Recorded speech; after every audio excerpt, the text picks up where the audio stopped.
agradecemos a Deus pela forma como Ele manifestou a sua graça entre nós. E nesse momento, mais uma vez, queremos dizer que é uma alegria estarmos à noite aqui também para celebrarmos a Santa Ceia do Senhor e compartilharmos a palavra de Deus. Romanos 6, 4. Fomos, pois, sepultados com Ele na morte pelo batismo, para que, como Cristo foi ressuscitado dentre os mortos, pela glória do Pai, assim também andemos nós em novidade de vida. Porque se fomos unidos com Ele na semelhança da sua morte, certamente o seremos também na semelhança da sua ressurreição. Sabendo isto, que foi crucificado com Ele o nosso velho homem, para que o corpo do pecado seja destruído, e não sirvamos o pecado como escravos. Porquanto quem morreu está justificado do pecado. Amém? Glória a Deus. Os irmãos podem sentar-se. Meus queridos irmãos, esta carta do apóstolo Paulo foi uma carta que nós, durante muito tempo aqui na igreja, muitas quintas-feiras, nós trabalhamos, capítulo a capítulo, tentando de alguma maneira abstrair, tirar alguns princípios, preceitos e doutrina da palavra de Deus para a nossa própria vida, porque nós acreditamos que a palavra de Deus, se ela não servir primeiro para nós, então ela não serve para mais ninguém. Então ela tem que servir para a nossa vida, para mudar a nossa história, para mudar a nossa vida, para influenciar os nossos pensamentos, influenciar a nossa conduta e nos fazer, na verdade, semelhantes a Jesus. Esse é o objetivo. O objetivo da palavra de Deus proclamada e pregada é exatamente isso, fazer com que a cada dia esse velho homem que insiste muitas vezes em viver em nós, ele seja morto, e esse novo em Cristo, ele ressurja, se faça presente para a glória do nome de Jesus. E é interessante que essa carta, ela é uma carta de apresentação e que de alguma maneira influenciou a tantas pessoas, influenciou a tanta gente. Por exemplo, a gente sabe que Agostinho, de Hipona, no quinto século, do quarto, quinto século, ele foi alcançado pela palavra de Deus através desta carta, não é? Quando nós compartilhamos com os irmãos a respeito daquele texto do capítulo 10 do livro de Confissões, quando ele tem ali a voz do Senhor, quando diz para ele: toma e lê, e exatamente a palavra que ele, quando foi ler, foi a carta de Romanos, Então tem um peso muito grande. John Wesley também foi influenciado, Lutero foi influenciado por essa carta, e ele mesmo disse que se o Evangelho de João, e se tudo se perdesse, mas se conservasse a carta de Paulo aos Romanos e o Evangelho de João, ainda assim o cristianismo seria todo salvo. Veja quão profunda é essa carta. Mas era uma carta de apresentação, Paulo, ele já tinha pregado o Evangelho, a palavra de Deus, em toda a bacia do Mediterrâneo, ali na Palestina, naquela região, e agora ele tinha um desejo, ele tinha uma intenção, ele sabia da missão, do propósito de sua vida, porque muitas vezes a gente caminha, muitas vezes a vida da gente fica sem sentido, sem significado, sem impulso, porque nós não reconhecemos o sentido de nossa vida, nós não reconhecemos a missão que Deus tem para nós. E de fato, Paulo tinha consciência. A vida de Paulo, quando a gente lê do apóstolo Paulo, a gente vê uma vida dinâmica, uma vida cheia de criatividade, de novidade. Paulo é uma pessoa cheia, um apóstolo cheio de novidades, porque na verdade ele reconhece o plano de Deus para a sua vida, E esse plano do Senhor para a vida de Paulo era exatamente que ele proclamasse a palavra de Deus, não somente aos judeus, mas sobretudo aos gentios, Então a palavra deixa claro para nós, meus queridos irmãos, que essa carta de apresentação, uma vez que ele queria também pregar o Evangelho, não somente em Roma, mas na Espanha, esse era o desejo dele. Você pode ver isso no capítulo 15 e 16, no finalzinho da carta. Esse era o desejo dele, pregar o Evangelho na Espanha. Mas para isso ele precisaria de uma igreja que apoiasse ele, que desse-lhe apoio. Muitas vezes a gente pensa também como crentes, e pessoas acreditam que não tem muita, que a igreja local não é importante, né? Não dá valor à igreja local. Mas a igreja local, ela é muito importante.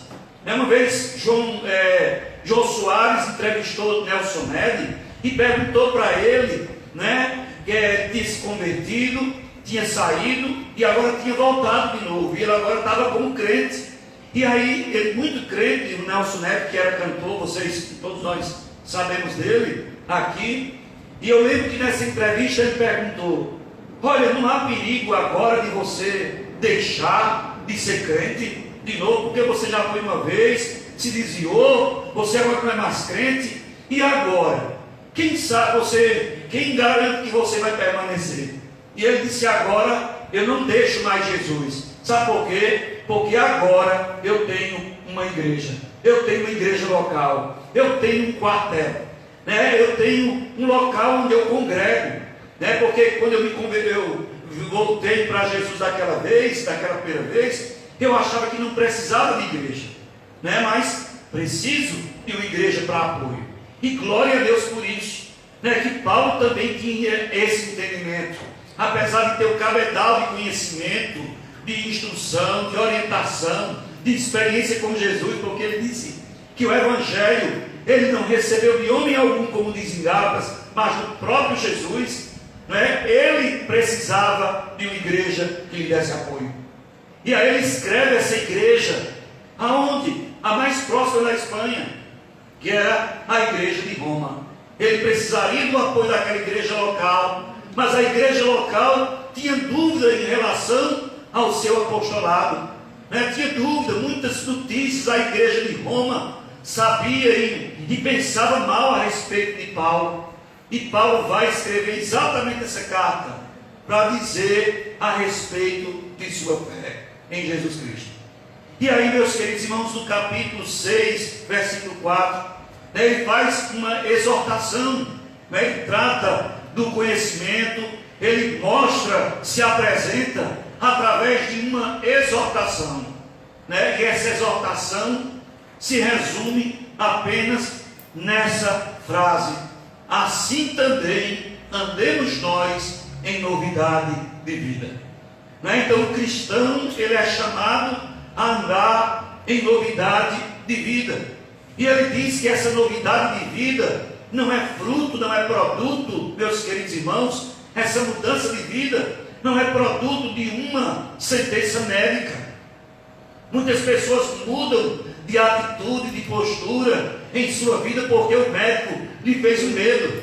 Disse: olha, se você não deixar isso, não deixar aquilo, não fizer assim, você vai ter um problema, você vai morrer. A pessoa muda, não é? Outros também, por causa da lei, né? Se você, eu queria muito botar aqui, colocar 220 no meu carro, mas tem ali um pardal, pode pegar e trazer uma multa para mim, eu não vou fazer isso. Então eu não vou fazer por causa da lei. Então eu ando a 60 exatamente porque a lei me diz isso. Esse não é o objetivo. Esse não é, meus queridos, o andar em novidade de vida, nos aspectos mais complexos de nossa vida e também mais simples, não está fundamentado nas regras, nas leis, ou sequer na ameaça de qualquer pessoa ou de qualquer profissional. Mas a novidade de vida do cristão está fundamentada, é efeito, é resultado desta identificação com duas coisas: a morte de Jesus e a ressurreição de Jesus. Então, uma pessoa que não teve uma experiência com a realidade da cruz, não entendeu o mistério da cruz e não compreendeu a vitória da ressurreição, ela pode fazer qualquer coisa, ela pode deixar muita coisa, mas isto não é novidade de vida segundo as Escrituras. Não é? A novidade de vida segundo as Escrituras está, na verdade, vinculado a esse efeito da morte e da ressurreição de Jesus Cristo. essa identificação com a morte e com a ressurreição de Cristo em nós. E, meus queridos irmãos, essas duas realidades produzem em nós efeitos benéficos muito grandes, efeitos maravilhosos na nossa vida, na vida do cristão, em nossas vidas. Frequentar uma igreja evangélica, participar de um grupo religioso ou de um grupo de autoajuda não promove a mudança que somente a morte e a ressurreição de Cristo pode, na verdade, promover na vida de qualquer pessoa. Diga amém.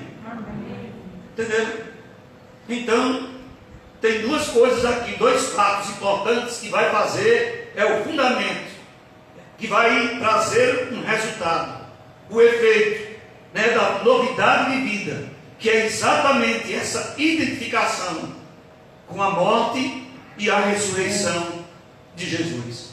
E foi isso que o apóstolo Paulo quis dizer. Nós vamos andar em novidade de vida se de fato nós nos identificarmos com a morte e a ressurreição do Senhor Jesus Cristo. Quando falo novidade de vida ou mudança, não falo de que muita gente hoje pensa, eu mudei de vida, eu estou na igreja agora, minha vida mudou. Mudou como? Aí as pessoas perguntam e a gente ouve os testemunhos. Eu tinha um carro, agora eu tenho dois. Eu tinha uma bicicleta, eu mudei, agora eu tenho uma moto. Eu tinha uma casa, agora eu tenho 4. Eu não tinha saúde, agora eu tenho. Eu entrei na igreja, fiquei curado. E a gente olha para essas mudanças, e muitas pessoas olham para essas mudanças. Não tinha emprego, agora tem. Não falo, não tinha salário, agora eu tenho aplicação gorda, ou não tinha saúde, agora eu tenho, tanta saúde que sou capaz de gritar com tanta saúde. Estou na igreja. A novidade de vida tem como base, meus queridos irmãos, a experiência com Jesus de Nazaré, na sua morte e na sua ressurreição. É essa mudança de vida, é essa mudança de vida. Eu quero nesta noite glorificar a Deus, por essa história narra, muitas pessoas, a Bíblia narra muitas histórias de pessoas que experimentaram isso, que foram sepultados pelo batismo e tiveram suas vidas transformadas e andaram em novidade de vida. Muitas pessoas, Então, meus queridos irmãos, é bem verdade que alguns a quem Deus quer livrar e dar estas coisas, Ele dá. Eu fico pensando, por exemplo, quando as crianças ali no tempo de Moisés foram mortas porque Faraó mandou matar as crianças novinhas, Glória a Deus que Moisés escapou. Mas quantas morreram? Quando a gente olha também para o caso de Tiago, a Bíblia diz lá em Atos dos Apóstolos que ele foi o quê? Decapitado. E outros não. Quantas pessoas também foram, às vezes, salvas, nem todos que foram jogados nas covas de leões foram libertos, foram protegidos, foram livres. Não é verdade? Nem todos foram. Mas glória a Deus porque Daniel foi. Glória a Deus porque Daniel foi. Mas eu quero dizer, meus queridos irmãos, que em todas estas coisas, Deus, Ele manifesta a sua glória, seu poder, sua manifestação para a honra e glória do seu santo nome. Então muitos, mesmo assim, viveram a novidade de vida. Pastor, e pode uma pessoa ser jogada na cova do leão, ser devorado pelo leão, e ainda assim está vivendo novidade de vida? Claro que pode, porque Apocalipse disse, no capítulo 12, versículo 11, eles, pois, convenceram por causa da palavra do testemunho que deram e pelo sangue do Cordeiro, e mesmo em face à morte, não amaram as suas próprias vidas.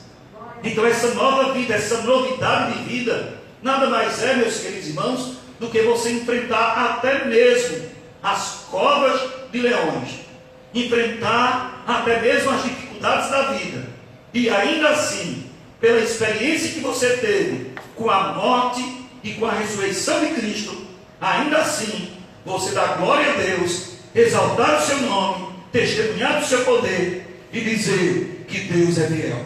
Amém. Louvado seja Deus. Então a morte de Cristo, segundo as Escrituras, não foi um fato histórico digno de misericórdia. Né? Tem gente que pensa, Jesus morreu e lá no interior muitas pessoas ficam, às vezes, olhando para Jesus naquele momento e tal, e com uma atitude religiosa, a gente via a expressão de misericórdia no rosto daquelas pessoas. Pena, misericórdia de Jesus.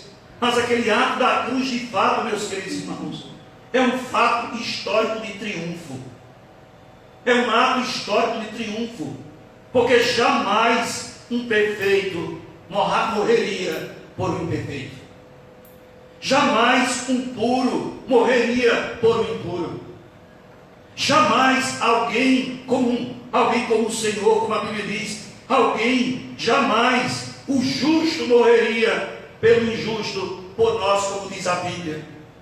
Jamais o puro morreria pelo pecador. Mas o apóstolo Paulo também ele diz em Romanos 5, 8, que ele morreu pelos nossos pecados. Cristo morreu pelos nossos pecados. E ele prova o seu próprio amor para conosco pelo fato de ter Cristo morrido na cruz, sendo nós ainda pecadores. Só esse fato era para sairmos daqui saltitantes, felizes, sorrindo, dando glória, fazendo júbilo, um barulho, um louvor barulhento, pelo fato de Deus ter demonstrado o seu amor para conosco, morrendo, ali o seu Filho, morrendo na cruz por todos nós. Louvado seja o seu nome. Amém. Então esse fato histórico não é um fato para a gente sentir, não é um fato de misericórdia, é um fato histórico de triunfo. Porque ele venceu, porque ele foi à cruz por nós, porque é o justo morrendo pelos injustos. Nenhum homem faz isso, ninguém faz isso, mas o Senhor fez. Jesus deu a sua vida, como ele mesmo diz, o perfeito morrendo pelo perdido para lhe dar vida. E em João 15, 13 diz, ninguém tem maior amor do que este, pelo fato de Cristo ter dado a vida pelos seus amigos. Ele deu a sua vida por nós. Louvado seja Deus. Então nós estamos, meus queridos irmãos, principalmente diante de uma sociedade egoísta como a nossa. Olhar para a cruz, olhar para a morte de Jesus, é glorificar o seu nome e entender que esse ato histórico foi um ato de triunfo. Alguém que foi capaz de vencer todas as desculpas, todas as coisas, do ponto de vista humano, para dar ao imperfeito, ao perdido, a salvação eterna. E quando a gente olha para a morte de Jesus, quando a gente olha para a cruz, a gente vê do que a gente escapou. E todos os dias eu glorifico a Deus nas minhas orações pelo grande privilégio de olhar para a cruz e ver do que eu escapei, da perdição eterna, dos meus pecados, dos laços de Satanás sobre mim, do peso que me achatava, da vergonha que eu era e que meus irmãos, eu estava perdido por toda a eternidade. Mas a cruz ali, como diz Colossenses 2, capítulo 2, versículo 14, ele riscou, ele anulou o escrito de dívida que constava contra nós. Louvado seja Deus. Ele anulou.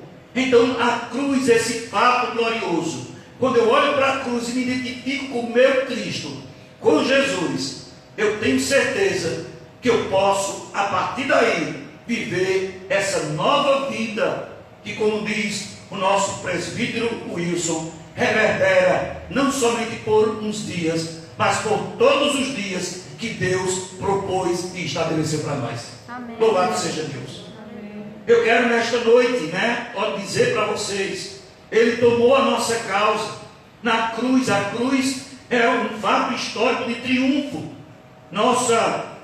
Tomou a nossa causa, tomou o nosso lugar, tomou a nossa causa, porque a Bíblia diz: quem intentará acusação contra os eleitos de Deus, é Deus que os justifica. Ou seja, Jesus tomou a nossa causa como um advogado que a gente não contratou, mas que Ele se auto-ofereceu para nos defender. Aquele que não perde uma causa e nunca perdeu, louvado seja Deus. A cruz é exatamente isso, meus irmãos. É esse momento em que o Senhor toma a nossa causa, toma o nosso lugar, toma a nossa vida, vai no nosso lugar, lava os nossos pecados, meus irmãos. Porque em 1 João capítulo 1, versículo 7, diz que se temos comunhão uns com os outros, ele diz: e o sangue de Jesus Cristo, o seu Filho, nos purifica de todo pecado. Ah, Jesus, como é bom olhar para a gente e ver quanto mal e quão mal nós somos, e quão ímpio nós somos, não somente por fazer o mal, mas por deixar de fazer o bem.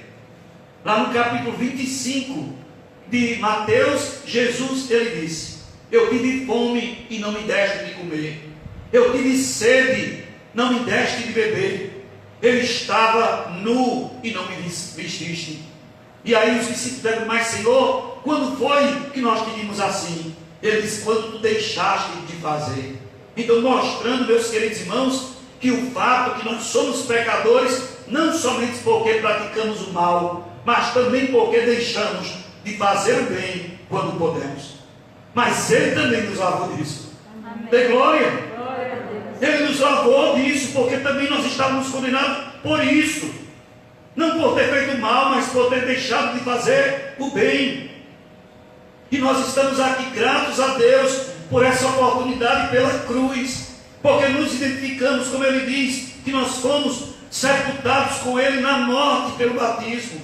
Ou seja, isso é identificação. Porque Ele morreu por você, Ele morreu por nós, Ele morreu por mim, Ele tomou minha causa, Ele tomou o meu lugar, Ele tomou a minha dor, Ele tomou os meus pecados, Ele pagou o meu débito, como diz a palavra de Deus em Colossenses 2,14, e ainda nos conduziu para dentro de nós mesmos, para vermos o quão sujo nós éramos. Glória a Deus por isso. Porque nós mesmos não conseguiríamos ir para dentro de nós. Louvado seja Deus. Mas Ele fez isso pelo seu Espírito. Porque as Escrituras dizem que convém que eu vá, porque se eu não for o Consolador, não virá para vós outros. E Ele vos convencerá do pecado, da justiça e do juízo. Somente o Espírito Santo, e aqui está uma dica para você orar. Peça ao Espírito Santo que leve alguém da sua família, leve por quem você tem orado, até dentro dela mesma, para que ela se perceba. Por mais que a gente fale, por mais que você brigue, por mais que você questione, por mais que você empurre a pessoa, muitas vezes, por mais que você aconselhe, se o Espírito Santo não convencer, nada feito. Portanto, uma dica para a oração: ore a Deus, para que o Espírito Santo convença essa pessoa do pecado, da justiça e do juízo. E louvado seja Deus, porque quando Ele convence, nós estamos realmente abençoados pelo Senhor. Então a cruz nos leva a esse privilégio, e também essa identificação nos conduz para dentro de nós mesmos, para vermos quão necessitados, quão sujos estávamos também. Porque, como disse o salmista no Salmo 139, sonda-me, ó Deus, e conheces o meu coração, prova que conheces os meus pensamentos, vê se há em mim algum caminho mau e guia-me pelo caminho eterno. Ou seja, vasculha-me, investiga-me, E é muito difícil, né, a gente querer isso. É muito difícil a gente querer aprender com as coisas fáceis. Eu digo sempre lá em casa, a gente aprende de 3 maneiras. A gente aprende com conselho, né? Tem gente que aprende com conselho, ouve o conselho e aprende. Tem gente que aprende com o exemplo do outro, vê o outro passando e já vê no por aí. E tem outro que só aprende passando com a dor, não é? E a palavra de Deus está aqui nesta noite, né? Trazendo para nós esse privilégio, essa oportunidade, de nós olharmos para a cruz e dizer: glória sejam dadas ao teu nome, Senhor, porque eu não preciso passar absolutamente por nenhuma dor, porque a tua palavra está sendo ensinada e eu estou ouvindo os teus conselhos. Amém. Eu preciso me identificar na cruz, com Jesus na cruz. Bendito seja Deus, porque Ele diz que fomos, pois, sepultados com Ele na morte pelo batismo, para que, como Cristo foi ressuscitado dentre os mortos, pela glória do Pai, assim também andemos nós em novidade de vida. Né? Então essa novidade de vida não é fruto de um conselho humano, nem de um medo humano, nem de uma pressão humana. Eita, fulano mudou porque o pai pressionou. Não, isso não é novidade de vida segundo as Escrituras. A novidade segundo as Escrituras, novidade de vida, é quando você morre, quando você se identifica com a morte de Jesus pelo batismo. Louvado seja Deus. E meus queridos irmãos, isto nos faz andar em novidade de vida. E o que seria novidade de vida? Esperança, santidade, coragem por sofrer por Cristo e vencer a Satanás, mesmo morrendo. Né? Tem gente que pensa assim: eita, lá nos países onde nós temos a perseguição contra os cristãos, você olha assim, muitos crentes ali, missionários, que foram mortos, ou que estão sendo mortos nessa hora. Meu Deus, Senhor, que situação, que tristeza, Satanás está vencendo. Mentira, Satanás está perdendo, porque todo crente que se firma na palavra e morre por Cristo, vence o inimigo, porque o que ele quer é que a gente negue a Ele,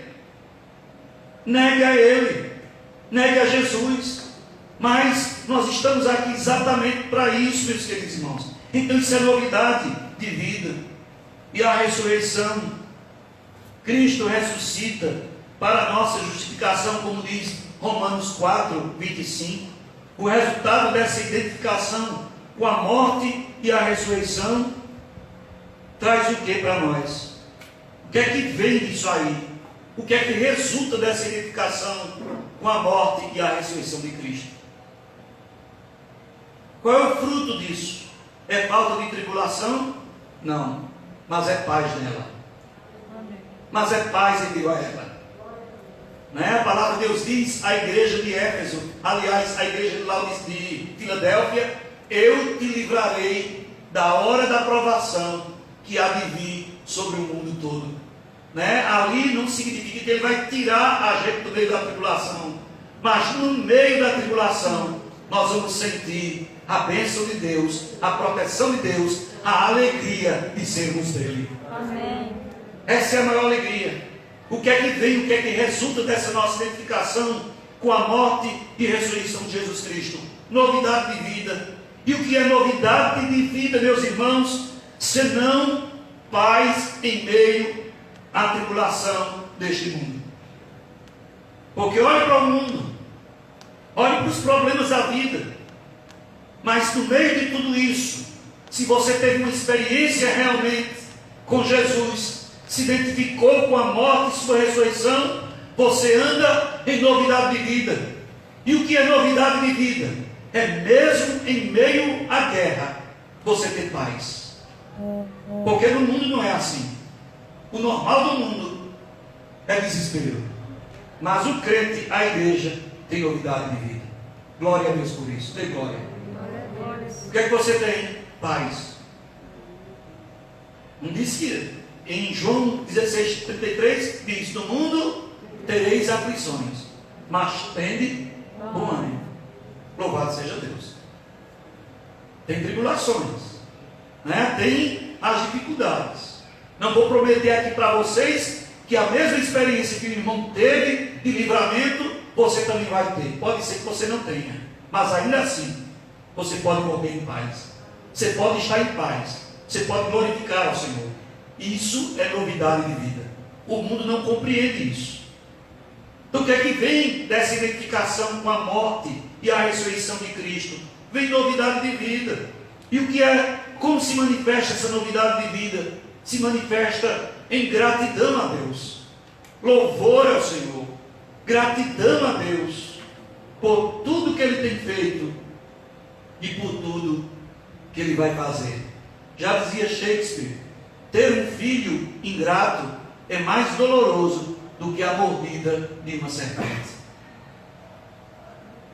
E infelizmente nós temos na igreja, e eu acredito que muitas vezes, muitos filhos não têm sido suficientemente gratos a este Pai que tem nos dado essa abundância, essa riqueza maravilhosa. Outro também dizia, um escritor português da literatura romântica, acho que é realista, chamado Alexandre Herculano. Ele disse: a ingratidão é o mais horrendo de todos os pecados. E eu quero perguntar, quantas vezes a igreja tem murmurado, quantas vezes aqueles que estão na casa do Senhor não têm tido a experiência ainda, porque a novidade de vida se transforma e reverbera em gratidão, gratidão a Deus, até mesmo pelas provações, até mesmo pelas dificuldades. Davi, ele disse: foi-me bom ter sido afligido, porque eu aprendi os teus mandamentos. É como quem diz: foi bom, Senhor, este frio, porque eu despertei, eu entendi os teus mandamentos. E nesta noite, Deus chama você também a permitir que essa novidade de vida se manifeste em atitudes, em coisas simples, na gratidão, na gratidão pelo que Deus tem feito, pelo que Deus tem sido, sobretudo na sua vida, sobretudo nessa manifestação espiritual de graça que Ele dá a você. Com essa identificação, meus queridos irmãos, também se manifesta o fruto disso, dessa identificação. Sabe o que é? Também, além da paz, da gratidão, também a gente vê a ousadia. Veja que coisa linda. Ele diz: certamente o seremos também na semelhança de sua ressurreição, sabendo isto, que foi crucificado com ele o nosso velho homem. Agora eu pergunto: que velho homem é esse? O velho homem foi crucificado por quê? Porque o velho homem depende de coisas para estar bem. O velho homem depende das circunstâncias. Mas o novo homem recriado em Cristo, ele tem essa paz com Deus por causa da justificação. Dê glória ao Senhor por isso. Esse velho homem, meus queridos irmãos, ele é ingrato, porque ele sempre está querendo mais. E ele só vê Deus como alguém que dá coisas e não muda pessoas, porque Deus muda corações. Mais do que coisas que Deus queira nos dar, Ele quer mudar o nosso coração, inclinar o nosso coração para Ele, para que vivamos para o louvor da sua glória. A gratidão, a gratidão. E outra questão, meus queridos, que em Atos dos Apóstolos 4, 29, a gente vê os discípulos ali, as ameaças de que estavam os judeus ameaçando, e também os gentios, os judeus ameaçando a igreja. E a Bíblia diz que os discípulos, depois de serem Pedro, depois de ter sido solto, ele chega lá no capítulo 4, versículo 29, e eles fazem uma oração. E sabe que oração eles pedem? Senhor, dá-nos ousadia, coragem, para continuarmos pregando a tua palavra. Gente, ousadia. Dê glória a Deus por isso. Então essa intimidade com Jesus dá coragem para sermos quem agora nós somos. Nova criatura, nova criação, sem vergonha do Evangelho. Porque o apóstolo Paulo disse: irmãos, pessoa viajar, fazer as viagens que nós conhecemos aqui, 3 viagens que nós conhecemos, as viagens missionárias do apóstolo Paulo, né? A quantidade de viagens que aquele homem fez, o tanto de igreja que ele abriu, e ainda depois ter a oportunidade de ser julgado em Cesareia, e pede para ir para Roma, para ser julgado por César, aproveitando o seu direito de ser romano, o seu direito de cidadão romano, para ser julgado em Roma, com o intuito de ir lá pregar o Evangelho, é porque essa criatura tinha uma certeza tão grande da dinamite, do poder que o Evangelho pode fazer no coração de alguém. E nós, depois de hoje no século XXI, ainda não temos essa convicção. Nós ainda no século XXI estamos como que adormecidos, não temos essa visão, esse entendimento, não captamos. Mas precisamos, a partir de hoje, identificados com Jesus na morte pelo batismo, também ressuscitaremos com Ele, porque nos identificamos com sua ressurreição. Nós precisamos andar em novidade de vida, pedir ao Senhor, né, que essa verdade de identificação se manifeste em coragem. Para quê? Para pregar o Evangelho, para proclamar o Evangelho, para não ter vergonha do Evangelho, para anunciar o Evangelho, e não esperar que um púlpito esteja pronto para a gente pregar. Não, em qualquer lugar, onde Deus os colocar. Como dizia John Wesley, a minha paróquia é o mundo. Onde eu for, eu proclamo a palavra de Deus. Porque ela é tão importante, somente ela tem o poder de fazer isso, de dar à pessoa o resultado dessa identificação. É dar paz em meio à tribulação, gratidão, né? Corações gratos, ousadia, louvado seja Deus. E aí, meus queridos, também eu quero dizer, como disse o apóstolo Paulo, né? No caso de Pedro pedindo ousadia, vem também essa identificação, vem a coragem de abandonar o pecado, porque agora não somos mais nós mesmos. Ele diz o que aqui? Foi crucificado com ele o nosso velho homem, para que o corpo do pecado seja agora o que? Destruído. O que é que essa identificação com Jesus, com a morte e a sua ressurreição traz? Traz coragem para abandonar o pecado, né? Ousadia. Meu Deus, que Deus nos dê a coragem, que isso seja tão real, verdadeiro em nossa vida, que a gente não tenha coragem de pecar, mas que a gente tenha coragem de não fazê-lo. Porque a gente tem tanta coragem para fazer o que não deve fazer, meu Deus.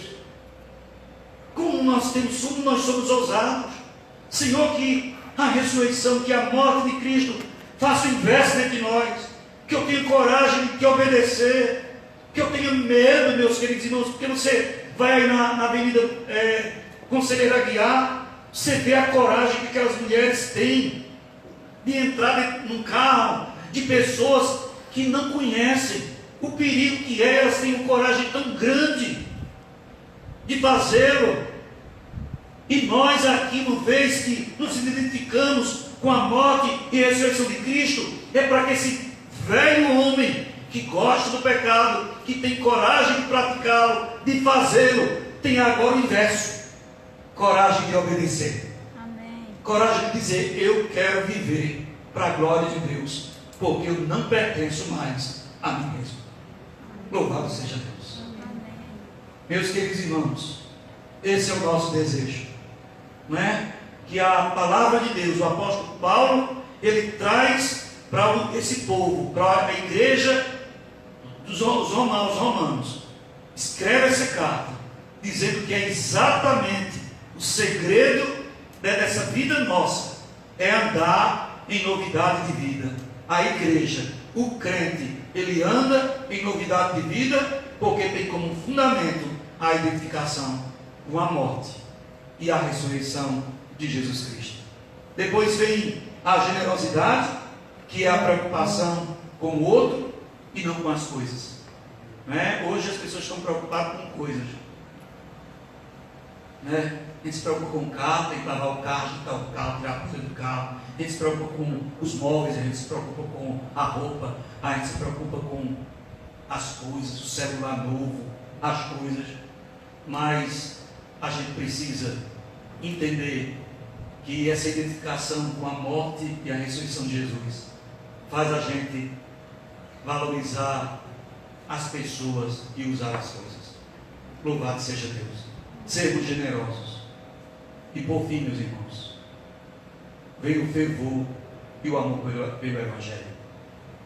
Paulo sabia disso e ele podia testemunhar isso, deixando nesses versículos para todos nós, quando ele diz: para que o corpo do pecado seja destruído e não sirvamos o pecado como escravos, porquanto quem morreu está justificado do pecado. Isso era tão forte na vida do apóstolo, que a gente ainda no século XXI tem dificuldade de entender. O fervor do apóstolo era tão grande, que ele foi capaz de fazer todas aquelas viagens que nós conhecemos, 3 mais 1, indo para Roma, mesmo sabendo o que ia acontecer. Ele tinha paixão pelo Evangelho, ele tinha amor pelo Evangelho, porque o Evangelho deu a ele o privilégio de viver uma vida nova, de viver a vida nova, para o louvor da glória de Jesus. É isso que Deus espera. Eu acredito que é isso que Deus quer que nós vivamos, em novidade de vida. E isso onde começa? Na nossa casa, começa em nosso lar, começa no nosso quarto, na nossa intimidade, na nossa própria consciência, começa no nosso coração, começa nos nossos joelhos, quando dobramos os nossos joelhos para buscar o Senhor e adorá-lo. Saber que a nossa vida está escondida com Cristo em Deus e Satanás não pode mais destruir. Pode até, quem sabe, destruir o corpo, mas, como disse Jesus, temei não aquele que pode matar o corpo, temei antes aquele que pode destruir o corpo e lançar a tua alma no inferno. Jesus pode fazer isso, mas Satanás não. Ele pode até matar o corpo, mas glória a Deus, nós estaremos também glorificando o seu nome até com a nossa morte. Louvado seja o nome do Senhor, glorificando o nome de Jesus com a nossa morte. Essa é a novidade de vida. Podemos cair nas garras do leão, na toca do leão? Podemos. E podemos também ser salvos? Podemos, porque a nossa vida não pertence a nós, pertence ao Senhor. E em meio à tribulação, o que Ele nos garante? Paz, porque nele andamos em novidade de vida, porque a base dessa novidade de vida é nossa identificação com sua morte e com a sua ressurreição. Cristo morreu segundo as Escrituras e ressuscitou segundo as Escrituras. Bendito seja o seu nome.